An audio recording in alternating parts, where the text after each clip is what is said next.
இன்றைய உரையாடல் பை முதலீட்டு களம்ல ரொம்ப நாளா நம்மளுடைய வியூவர்ஸ் கேட்குற ஒரு பர்சனாலிட்டி தமிழ்ல நம்மளோட உரையாட போகிறார் திரு சுப்பிரமணி. வெல்கம் சுப்ரா. உங்களுக்கு எத்தனை லாங்குவேஜ் தெரியும்னு முதல்ல சொல்லுங்க. பேசுறதுக்கு எத்தனை லாங்குவேஜ் நீங்க பேசுறீங்க? தமிழ், இங்கிலீஷ், हिंदी, गुजराती, மராட்டி. ஸோ இப்போ குஜராத்தியில் பேசுனா கூட நீங்கள் பேசுவீங்க, என்னால் தான் பேச முடியாது. गुजराती में बोली सकूँ छू, तमें नहीं समझ திட்டாதீங்க. ஓகே. ஸோ சுப்ரா, நீங்கள் ஒரு டிஐஒய் இன்வெஸ்டர். ஆமாம். நீங்கள் ஆரம்பித்தது ஒரு டிஐ இன்வெஸ்டர். நீங்கள் ஒரு சிஏ. ஆமாம்.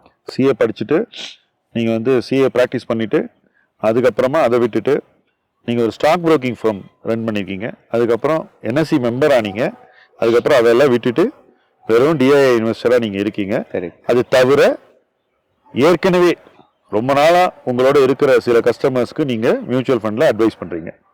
இது தவிர நீங்கள் ஒரு ட்ரெயினர், நீங்கள் ஒரு பப்ளிக் ஸ்பீக்கர், அது தவிர நீங்கள் சுப்பிரமணி அப்படின்னு ஒரு பாப்புலரான இங்கிலீஷ் யூடியூப் சேனல் ரன் பண்ணுறீங்க. அதில் நிறைய பர்சனல் ஃபைனான்ஸ் பற்றி பேசுகிறீங்க. இப்படி ஒரு மல்டி டைமென்ஷனலாக உங்களை நீங்கள் உருவாக்கியிருக்கீங்க. இந்த வீடியோவில் நம்ம எக்ஸ்ப்ளோர் பண்ண போகிறது, இந்த உரையாடல் சீரீஸில் உங்களுடைய ஈக்விட்டி அனுபவத்தை பற்றியும், நீங்கள் எப்படி ஒரு சின்ன இன்வெஸ்டர் தன்னை எப்படி ஒரு பெரிய இன்வெஸ்டராக வளர்த்துக்க முடியும் அப்படின்ற ஒரு அனுபவத்தை நீங்கள் இங்கே பகிர்ந்துக்கணும். ஏன்னா நிறைய பேருக்கு அந்த ஆர்வம் அதிகமாக இருக்குது. பட் அந்த ஆர்வம் இருக்கிற அளவுக்கு அவங்களுக்கு கிடைக்கக்கூடிய அனுபவஸ்தர்களின் வார்த்தைகள் வந்து அவங்களுடைய ஆர்வத்துக்கு மேட்ச் பண்ற மாதிரி இல்லைங்க தான் என்னுடைய கருத்து, ஜென்ரலா சொல்ற தமிழ்ல. ஓகே. ஸோ நீங்க எவ்வளவு கேபிட்டலோட ஸ்டார்ட் பண்ணீங்க சுப்ரா? உங்க ஸ்டார்டிங் கேபிட்டல் எவ்வளவு? நான் இதெல்லாம் ரொம்ப கணக்கு வச்சுக்கல. ஆனாக்கா 4000-5000 ரூபா இருந்திருக்கும் மேக்சிமம். 1979 நான் 12ஆம் கிளாஸ்ல இருந்தேன். அப்போ வந்து மைனர் கூட அக்கௌண்ட் ஓப்பன் பண்ணலாம். பேங்க் அக்கௌண்ட் இருந்தால் ப்ரோக்கிங் அக்கௌண்ட் ஓப்பன் பண்ணலாம். இப்போ மாதிரி ரூல்ஸ்லாம் கிடையாது. அப்புறம் எங்கள் அப்பாவோட போர்ட்ஃபோலியோ இருந்தது. எங்கள் அப்பா கிட்ட 1957 வாங்கின ஷேர்ஸ்லேருந்து இருக்குது. ஸோ அது இல்லாமல் அஃப்கோர்ஸ் ஒரு செக்யூரிட்டி மாதிரி இருந்தது எனக்கு. நான் கடன் வாங்கிலாம் பண்ணல. ஸோ நான் அதை பார்த்துருந்தேன், அப்பாவோட போர்ட்ஃபோலியோலாம் பார்த்து. அதுக்கப்புறம் நான் காட்கோப்பரில் இருந்தேன். காட்கோப்பரில் என்னன்னா நிறைய குஜராத்திக்காரங்க சுற்றி ஃபுல்லாக குஜராத்திஸ். அதனால தான் நான் குஜராத்தி பேசுகிறேன். அதனால தான் இதில் மியூச்சுவல் ஃபண்ட்லேயே வந்தேன். இதே நான் மட்டுங்காலில் இருந்திருந்தாக்கா வந்திருக்க மாட்டேன்னா இருக்கும். அப்போ உங்க தமிழ் பெட்டராக இருந்திருக்குமே. தமிழ் இப்படிதான் இருந்திருக்கும். ஏன்னா தமிழுக்குள்ள வீட்டுக்குள்ளதான் தமிழ். வீட்டுக்கு வெளியில போனா ஹிந்தி, மராட்டி, குஜராத்தி. ஸ்டாக் மார்க்கெட்ல லாங்குவேஜ் வந்து குஜராத்தி தான். அங்க நீங்க ஹிந்தி கூட அவ்வளவு அவசியம் இல்லை, வெறும் குஜராத்தி தெரிஞ்சா போறோம். மட்டுங்கால மார்க்கெட்ல தமிழ் தெரிஞ்சா போறோம். அந்த கரிகாக்காரனுக்கு எல்லாருக்கும் தமிழ் வார்த்தைகளும் தெரியும், தமிழ் கரிகா பேரும் தெரியும், எல்லாம் தெரியும். ஸோ அங்க வந்து எங்க பாட்டிக்கெல்லாம் ஹிந்தி அவசியமாவே இருக்குல்ல. இந்த மட்டுங்க அது சென்னை மாதிரி. So you are telling about the 5,000 starting. 4000-5000 ரூபா இருந்திருக்கும். அது கூட எனக்கு டவுட்ஃபுல் தான். என்ன ஏதோ கொஞ்சம் 2 ஃபிக்ஸ் டெபாசிட் ஏதோ இருந்தது என் பேர்ல. அது வந்து இந்த ப்ரெஷர் குக்கர் அப்ளையன்சஸ். அப்போ பேர் ப்ரெஷர் குக்கர் அப்ளையன்சஸ். அப்புறம் தான் பேர் ஹாக்கின்ஸ்னு மாறிது. ஐபிஓவோட ஜாஸ்தி அவன் ஃபிக்ஸ் டெபாசிட்ல 10%, 12% கொடுப்பான். அப்போ நான் ஷேர் தேடுவேன். 12% கிடைக்கிற ஷேர், 10% கிடைக்கிற ஷேர் அதோட அதிகமா இருக்கணும். அந்த கான்செப்ட் எக்ஸ்பிளைன் பண்ணுங்க. ஒரு எஃப்டில போடுறதுக்கு பதிலா எப்படி ஒரு ஷேரை போடுறது அப்படிங்கிற அந்த கான்செப்ட் கொஞ்சம் எக்ஸ்பிளைன் பண்ணுங்க. அதுல ஷேர் மார்க்கெட்ல லாஸ் ஆகும்னு தெரியும், ஆனாக்கு கெயின் வருங்கிறதும் தெரியும். அதனால அதுல எவ்வளவு ரிட்டர்ன் வருதுன்னா ஒரு 5 வருஷத்துல டபுள் ஆயிடும், 6 வருஷத்துல டபுள் ஆயிடும்னு கொஞ்சம் ஐ வாஸ் ஷுவர். ஸோ அந்த மாதிரி ஷேர்லாம் வாங்கி அதுல வந்து 7%, 8%, 10% டிவிடெண்டும் வரும். அடுத்த 2 வருஷத்துல அது இன்க்ரீஸ் ஆகும் தெரியும். ஒரு 5 வருஷம் பார்த்தாக்க ஈக்விட்டி ரிட்டர்ன் வந்து ஃபிக்ஸ் டெபாசிட் ரிட்டர்னோட ஜாஸ்தியா இருக்கும். அண்ட் அந்த காலத்துல 7000 ரூபா டிவிடெண்ட் டேக்ஸ் ஃப்ரீயா இருந்தது. இன்ட்ரெஸ்ட்ல டே 1ல இருந்து டேக்ஸ் வரும்.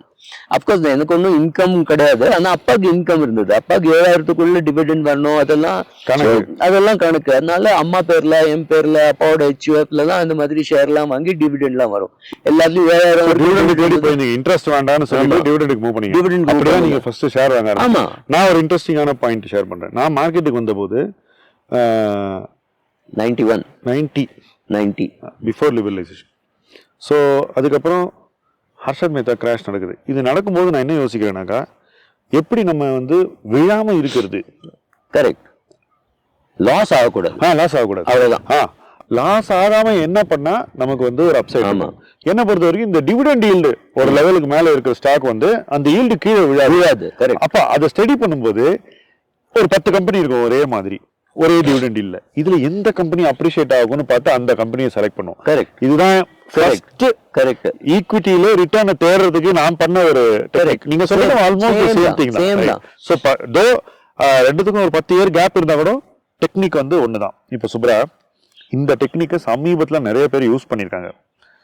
நான் அதை யூஸ் பண்ணக்கூடாதுன்னு சொன்னேன். இன்ஃபேக்ட் ஐரானிக்கலி இந்த டெக்னிக்கை நீங்க வந்து மார்க்கெட் பிரைஸ்டு செக்யூரிட்டியில யூஸ் பண்ணும்போது கரெக்டா இருக்கணும். இது ஸ்டாக் மாதிரி பிஹேவ் பண்ணாதுன்னு நான் சொன்னேன்.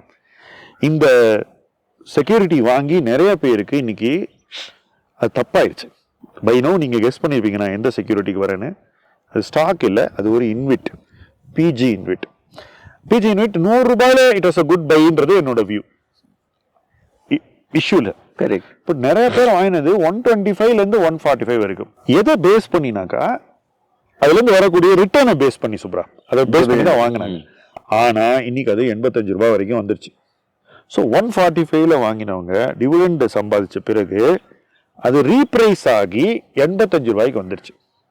இது ஏன் நடந்தது? ஏன் இந்த தப்பு நடந்தது? இந்த தப்பு அவங்க இதை அவங்க செஞ்சிருக்கணுமா கூடாதாங்கிறத ஃபர்ஸ்ட் சொல்லுங்க. அதுல என்ன தப்புங்கிறத எக்ஸ்பிளைன் பண்ணுங்க. ஏன்னாக்கா இதை பத்தி பேசினாலே எல்லாருக்கும் வந்து ஒரு என்ன சொல்றது, அது ரொம்ப டிஸ்டர்ப் பண்ணிடுது, அப்செட் பண்ணி விட்டுருது. பட் அதை அப்செட் பண்ணாத விதமா எக்ஸ்பிளைன் பண்ணுங்க. என்ன மிஸ்டேக் 145ல வாங்கினது டிவிடெண்டை பார்த்து வாங்கினதுல என்ன தப்பு நடந்தது சொல்லுங்க.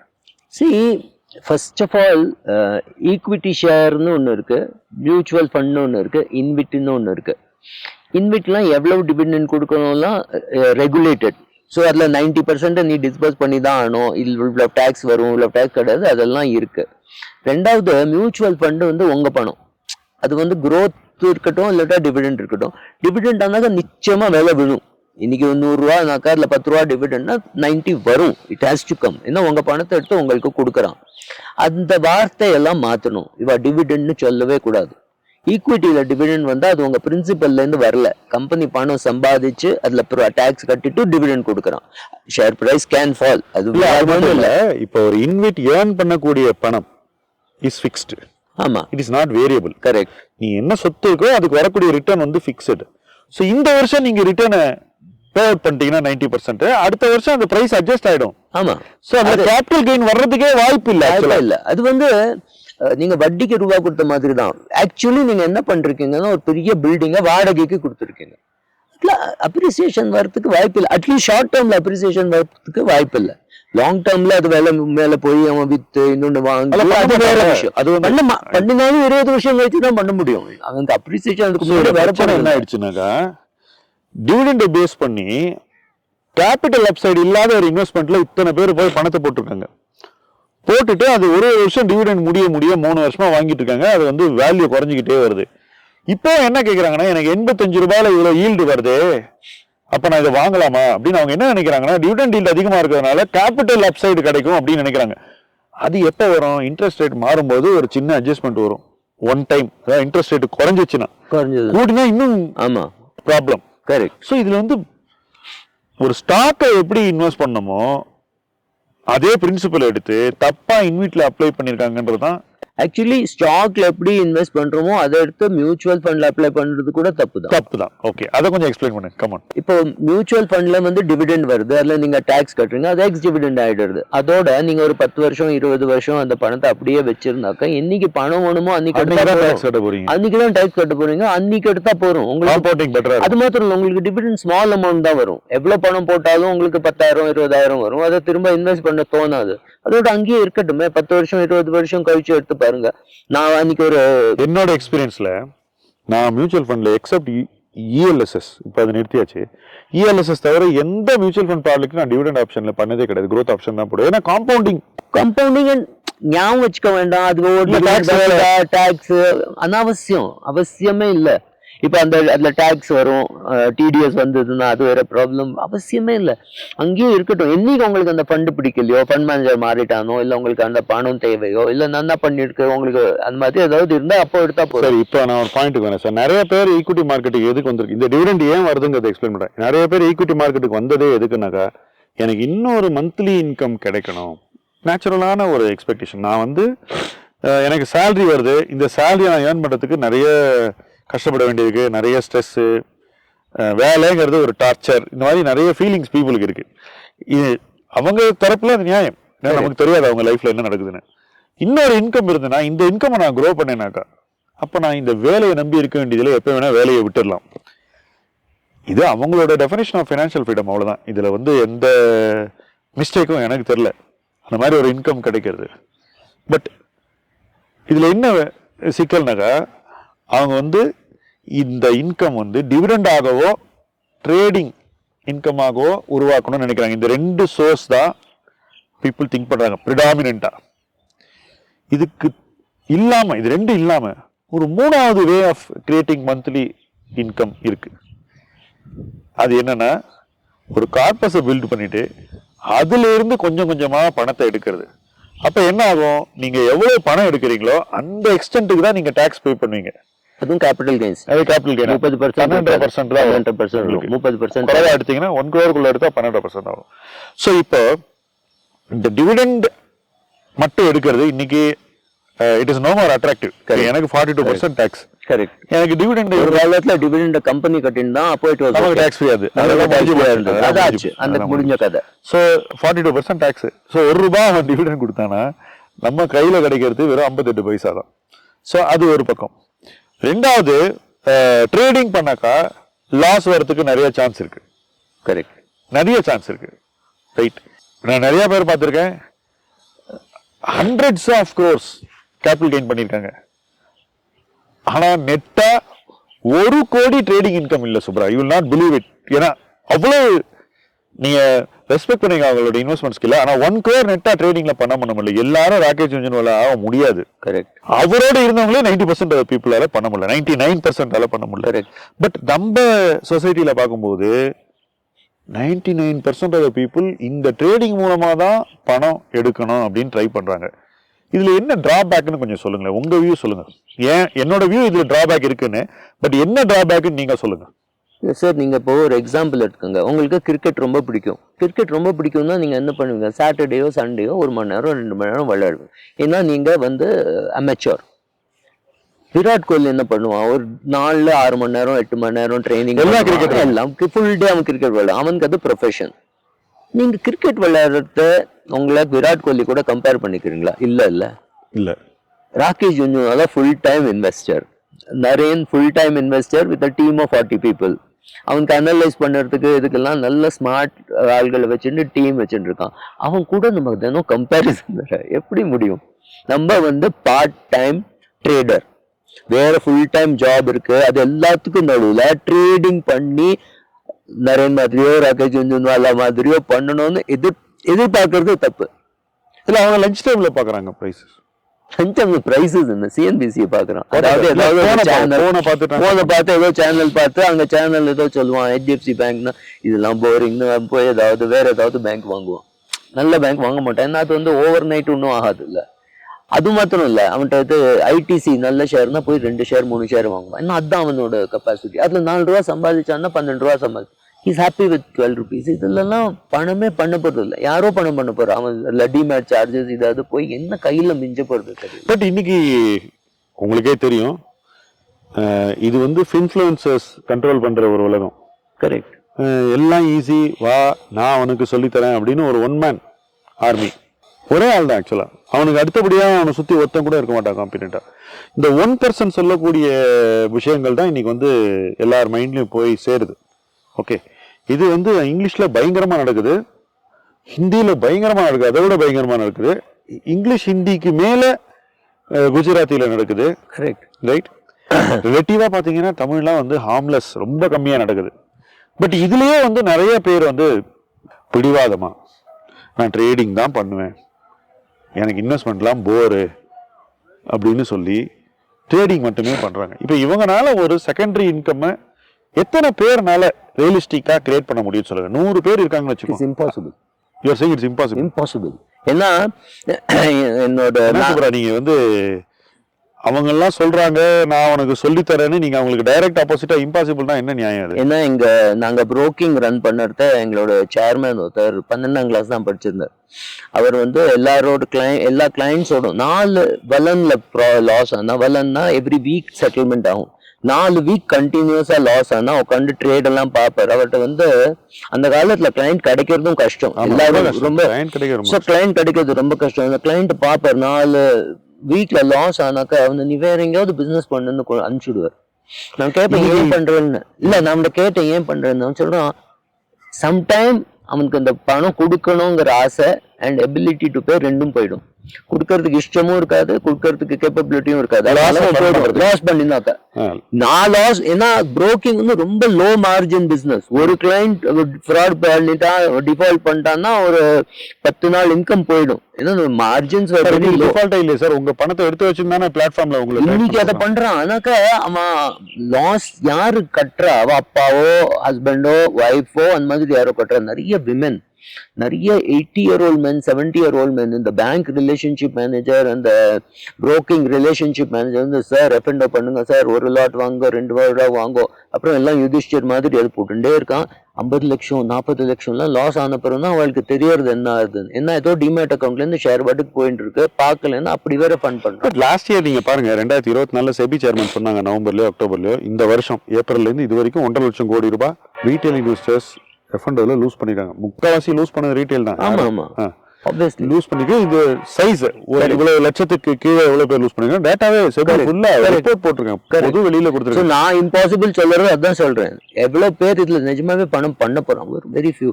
இதை என்னோட பாஸ் இருந்தார் புரோக்கிங்ல. அவர் சொல்லுவாரு இவளெல்லாம் ஒன்றும் சொல்லாத. நான் ஏன்னா voluntary contributors to broker welfare fund, நம்ம வெல்ஃபேர்க்காக பணம் கொடுக்கறதுக்குன்னு வரான், கொடுக்குறான். அந்த ஆஃபீஸ்ல டீ ஃப்ரீ, காஃபி ஃப்ரீ, சாப்பாடு ஃப்ரீ, வருவான், சாப்பிட்டு கொடுத்துட்டு எல்லாம் சொல்ல விடாதீங்க. என்னங்க நீங்க ஜீரோதா, க்ரோ, அப்ஸ்டாக் இந்த மாதிரி சமூக சேவை செய்யக்கூடிய நிறுவனங்களுக்கு நீங்க இவங்க சேவை செய்யறாங்கன்னு சொல்றீங்களா?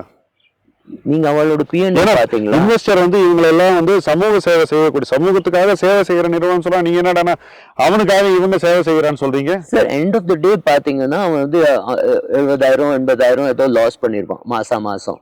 அதுல அவன் 10,000 ரூபாய் 20,000 ரூபாய் புரோக்கரேஜும் கட்டிருப்பான்.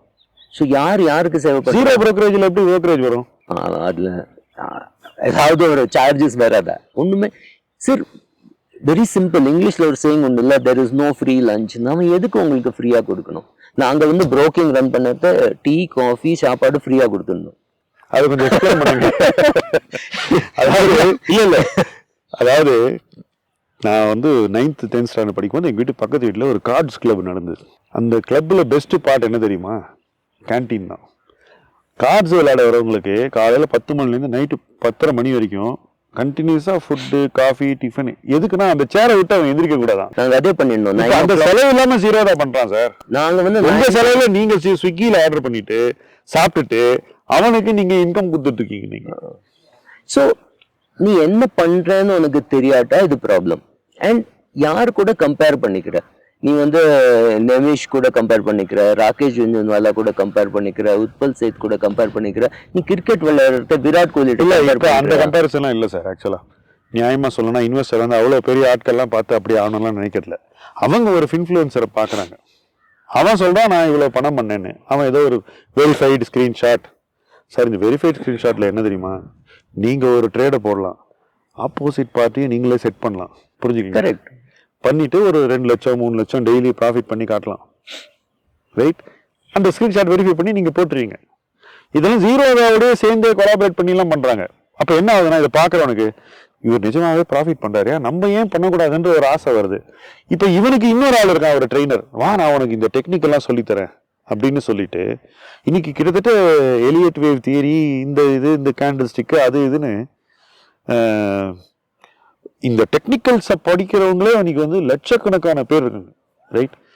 இவங்க எல்லாரும் தான் இன்னைக்கு புரோக்கரேஜ் இண்டஸ்ட்ரியை வாழ வைக்கும் தெய்வங்கள். ஆக்சுவலா பாத்தீங்கன்னா உங்க டைம்ல இந்த மாதிரி வாழ வைக்கிற தெய்வங்கள் இல்ல, ஒத்துருமே இருக்குல்ல. வெறும் இந்த எக்கனாமிக் டைம்ஸ் ஏதாவது தான் படிக்கணும். எக்கனாமிக் டைம்ஸ்ல வர articles were considered to be great. அது 4 நாள் கழிச்சு தான் கிடைக்கும். ஏதாவது பரோடால எல்லாம் இருந்தாக்கா கூட. ஸோ அதை வச்சு இன்ஃப்ளூயன்ஸ் ஆகி வரமாட்டான். அண்ட் அது மாத்திரம் இல்லை, அப்போ எக்கனாமிக் வந்து 5 ரூபா 10 ரூபாய்க்கு விற்கும், அதனால வாங்கவும் மாட்டான்.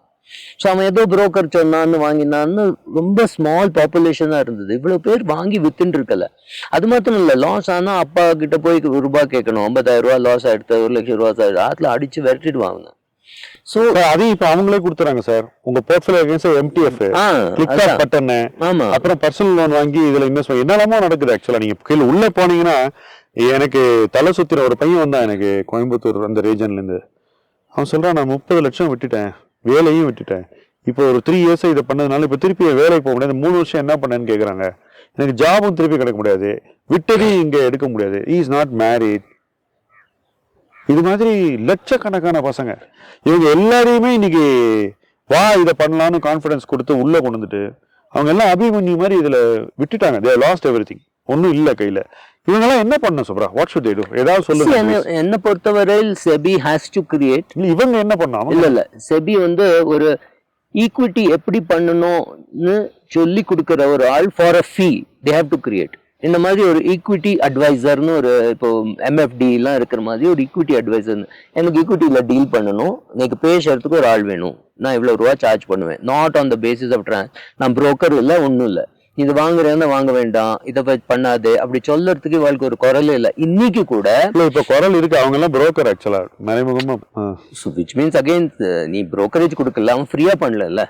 இப்போ நான் என்கிட்ட வந்து அட்வைஸ் கேட்டா நான் ஏன் அட்வைஸ் கொடுக்கணும்? அவன் எனக்கு பணமும் கொடுக்கப்படல, நான் புரோக்கர் இல்லை, பட் நீ எனக்கு ஃபீஸ் கொடு, நான் சொல்றேன் இது பண்ணலாமா வேண்டாமா. நான் அதில் அவ்வளவுதான் சொல்லுவேன், நான் இதை பண்ணாதே தான் சொல்லுவேன். நீ இந்த ஷேர் வாங்குறேன்னா வேண்டாம், இல்லை இது வாங்கட்டுமா வாங்கு, ஆனால் 10 வருஷம் ஆகும், அந்த மாதிரி தான் சொல்லுவேன். இதை வாங்காத. நான் PMS அட்வைசர் இல்லை, நான் அறையே இல்லை, நான் வந்து புரோக்கர் இல்லை, பட் எனக்கு ஃபீஸ் சம்பாதிக்கிறதுக்கு ஏதாவது ஒரு வழி இருக்கணும். நீ சும்மா என்கிட்ட வந்துட்டு கேட்காமைக்கு ஏதாவது பண்ணிட்டு அப்புறம் நான் கேட்டேன்னு போய் சொல்லக்கூடாது சார். அதுல எல்லாம் பீப்புளுக்கு இன்ட்ரெஸ்ட் இல்லை சார். பீப்புள் என்ன இன்ட்ரெஸ்ட் நான் சொல்றேன், நான் பணம் பண்றதுக்கு நீங்க ஒரு பேக்கேஜ் கொடுக்கணும், அதுதான் எக்ஸ்பெக்டேஷன். அந்த மாதிரி ஒரு பேக்கேஜ் இருக்கா? இல்ல, அந்த மாதிரி தான் பேக்கேஜ் கேட்டுன்னு நிறைய பேர் டாக்டர்ட்டையும் வரான். சார் எனக்கு ரொம்ப வெயிட் ஜாஸ்தி ஆகிடுத்து, 10 கிலோ வெயிட் குறைக்கணும்.